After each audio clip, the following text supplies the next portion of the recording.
India का largest IT hub, जिसे India की सिलिकॉन वैली भी कहते हैं, 741 स्क्वायर किलोमीटर में फैला हुआ ये शहर आज पूरे एशियन रीजन में टेक्नोलॉजी और एडवांसमेंट में टॉप 5 में आता है। ये आईटी हब कर्नाटका की ऑलमोस्ट 50% इकोनॉमी को होल्ड करता है, यानी आप एक सिटी की इमेंस इंपॉर्टेंस समझ सकते हो। According to Bangalore innovation report, 8.5% की ग्रोथ रेट के साथ 2035 तक बेंगलोर वर्ल्ड की फास्टेस्ट ग्रोइंग सिटी बन जाएगा। Amazon, Google, Infosys, you name it, और सारी ग्लोबल कंपनीज के रिसर्च एंड डेवलपमेंट सेंटर्स आपको यहाँ मिल जाएंगे, जिनमें वर्ल्ड के टॉप क्लास इंजीनियर्स काम करते हैं। आज इंडिया के 120 यूनिकॉर्न स्टार्टअप्स में से 43 यूनिकॉर्न्स बेंगलोर से निकले हैं, जैसे फ्लिपकार्ट, जेरोदा, क्रेड एसेट्रा। 2016 से 2023 सिर्फ 7 सालों में बेंगलोर में रिकॉग्नाइज्ड स्टार्टअप्स 442 से 92,000 हो गए हैं, showing a 20,000% return. As of early 2025, estimations कहते हैं कि बेंगलोर 10,000 स्टार्टअप्स को होस्ट करेगा, जिनकी कलेक्टिव वैल्यू होगी $50 बिलियन। ये बिलियंस ऑफ डॉलर्स का आईटी सेक्टर का हब आज इंडिया की 10% जीडीपी को कंट्रीब्यूट करता है।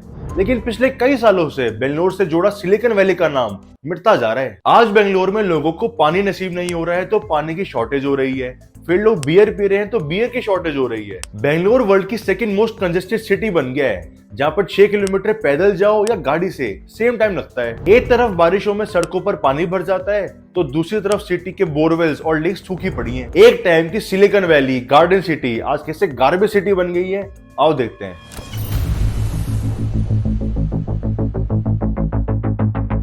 Rome was not built in a day and neither was Bangalore।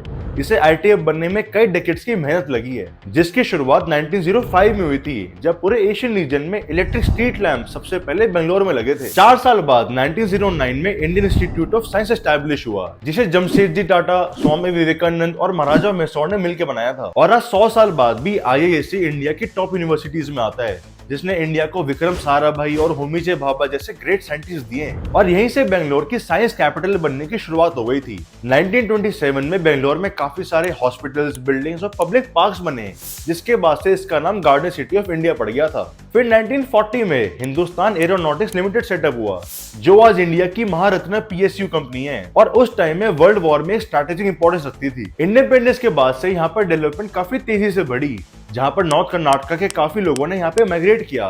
और फिर 1972 में कुछ ऐसा हुआ जिसने बेंगलोर को हमेशा के लिए चेंज ही कर दिया।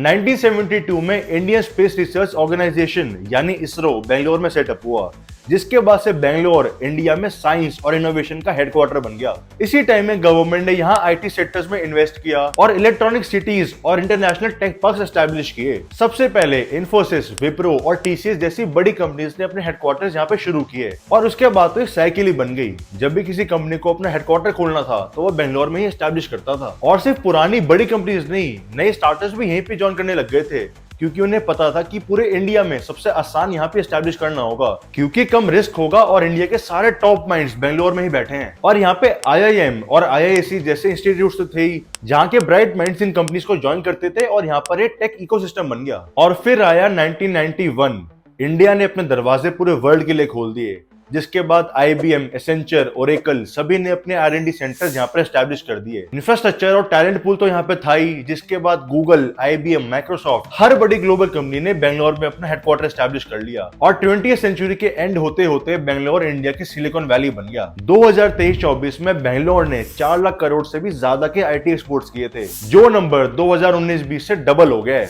आज इंडिया में 80% ग्लोबल आईटी कंपनीज बेंगलोर से ही ऑपरेट करती हैं। लेकिन फिर ऐसा क्या हुआ जिसने बेंगलोर को चेंज कर दिया?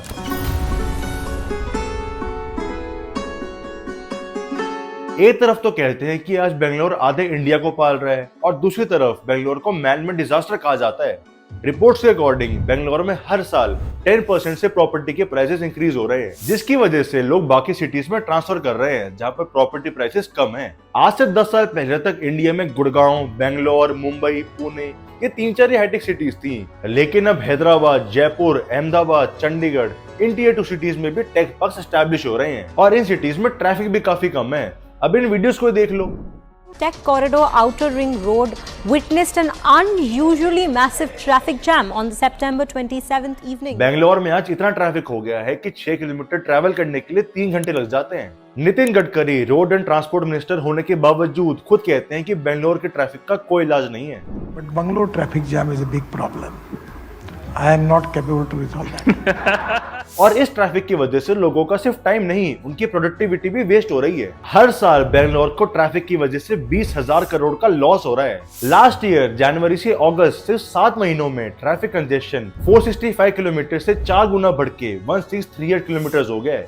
According to Tom traffic index, Bangalore world की सेकंड मोस्ट कंजेस्टेड सिटी बन गया था, जहां 10 किलोमीटर ट्रैवल करने का एवरेज टाइम 28 मिनट 10 सेकंड था। शहर की पॉपुलेशन करीब 16 करोड़ है, उसमें 1 करोड़ व्हीकल्स हैं, जिसमें 23 लाख तो प्राइवेट कार्स हैं, जो कि पूरे इंडिया में सबसे ज्यादा हैं। जिस वजह से रोड्स को 4 लेन से 6 लेन, 6 लेन से 8 लेन कर लो तो भी वो इतने व्हीकल्स को अकोमोडेट नहीं कर पाती, और इतनी पब्लिक को सपोर्ट करने के लिए अच्छा पब्लिक ट्रांसपोर्ट भी नहीं है। 2023 में BMTC buses 1478 times break down हुई थी।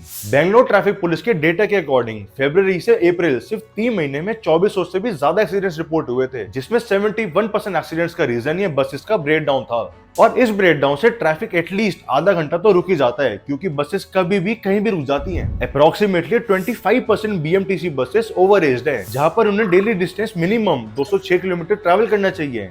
ये बसेस सिर्फ 80 से 170 किलोमीटर ही कर पाती हैं, जिसकी वजह से लोकल्स को कम्यूट करने में काफी दिक्कत है। अब रोड्स पर इतनी गाड़ियां हैं, इतने ब्रेकडाउन हैं, तो एक अच्छा रेल नेटवर्क बना देते हैं। इनसे वो भी बन नहीं पाया। जब दिखता है कि एक सिटी में बहुत ही रैपिड डेवलपमेंट हो रही है, तो वहां पर मेट्रो होना तो लाजमी है, जैसा दिल्ली ने किया था। 1998 में डीएमआर से शुरू हुई थी। 353 किलोमीटर का एक्सटेंसिव रेल नेटवर्क है, जिसमें 257 स्टेशंस हैं और 10 कलर की लाइंस हैं, जो कि प्रैक्टिकली पूरी दिल्ली को कवर कर लेती हैं। लेकिन बेंगलोर में 2011 में आके नम्मा मेट्रो शुरू हुई थी, और 14 साल बाद भी आज कोई खास प्रोग्रेस नहीं है। सिर्फ 77 किलोमीटर का रेल नेटवर्क है, जिसमें सिर्फ 2 लाइन चालू हैं, और लोगों की मेन कंप्लेन यही है कि ये शहर के मेन एरियाज को तो कवर ही नहीं करती। और ऊपर से यहाँ पर पॉलिटिकल इम्बैलेंस इतना ज्यादा है कि जैसे डेवलपमेंट शुरू होती है, इतने में कोई नया सेक्रेटरी आ जाता है तो काम वहीं का वहीं रुक जाता है। और कितनी आयरॉनिकल बात है कि नीचे रोड्स पर ट्रैफिक भी इसीलिए ही है कि ऊपर मेट्रो का काम रुका पड़ा है, जिसकी वजह से डाइवर्जन है। ये बड़ी अजीब बात है कि जो शहर 130 करोड़ लोगों के लिए टेक्नोलॉजी और एडवांसमेंट की मिसाल है, असल में उसी शहर की नींव कमजोर पड़ी है। एक तरफ तो इतने बड़े बड़े लग्जरी मॉल्स, बिल्डिंग्स और पार्क्स हैं, और दूसरी तरफ है ये कचरे के ढेर।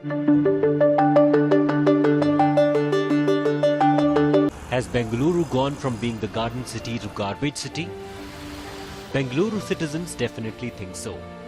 इंडिया की ये सिलिकॉन वैली हर दिन 5000 टन का वेस्ट प्रोड्यूस करती है, जिसमें मैक्सिमम तो ई वेस्ट ही है। बाहर से देखकर तो लगता है कि यहाँ का इंफ्रास्ट्रक्चर बहुत टॉप लेवल का है, लेकिन अंदर की सच्चाई पर कोई ध्यान नहीं देता, और इस कचरे का इफेक्ट सीधा ग्राउंड वाटर लेवल्स और लेक्स पर पड़ता है। पूरे बेंगलोर शहर को डेली 2600 मिलियन लीटर पानी चाहिए होता है, जिसमें से 1450 लीटर पानी कावेरी नदी से आता है। लेकिन कावेरी का पानी सिर्फ शहर के बीच वाले एरिया में आता है, इसीलिए शहर के दूर दराज एरियाज में बोरवेल से पानी आता है, जो 650 मिलियन लीटर पानी प्रोवाइड करते हैं। यानी 500 मिलियन लीटर पानी की तो शॉर्टेज चलती ही है, और उसमें भी ये बोरवेल 650 मिलियन लीटर पानी दे नहीं पा रहे हैं, क्योंकि सिटी के 14,000 में से 6,000 बोरवेल सूख गए हैं। नेचुरल ग्राउंड वाटर रिचार्ज सिर्फ 148 मिलियन लीटर्स पर है, जो कि डेली की जरूरत का सिर्फ 1/10 है। 1973 से आज तक बेंगलोर का बिल्टअप एरिया 1055% बढ़ गया है, जिसकी वजह से वाटर स्प्रेड एरिया 79% कम हो गए हैं। इस रैपिड अर्बनाइजेशन की वजह से बेंगलोर के 66% फॉरेस्ट और 74% लेक्स खत्म हो गई हैं। बेंगलोर का वाटर सप्लाई सिस्टम 6000 किलोमीटर का है, लेकिन इसमें 30% यानी 500 मिलियन लीटर पानी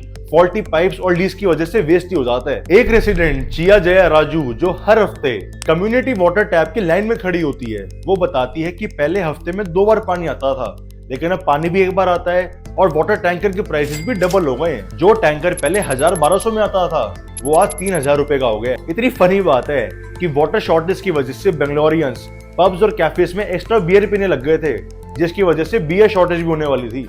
After the water woes, a beer crisis looms over the city. As sales surge 40% more than normal, pubs and breweries in Bengaluru are struggling to keep up with its increasing demand in the scorching summer. City का built up area 1973 में सिर्फ 8% था, जो आज 93% पर आ गया है। ये स्टडी मैपिंग देखो, जहां ओवर द इयर्स ये ग्रीन जंगल डेवलपमेंट और बिल्डिंग्स बनते बनते रेड होता गया है, और एक टाइम की गार्डन सिटी बेंगलोर आज एक कंक्रीट का जंगल बन के रह गया है।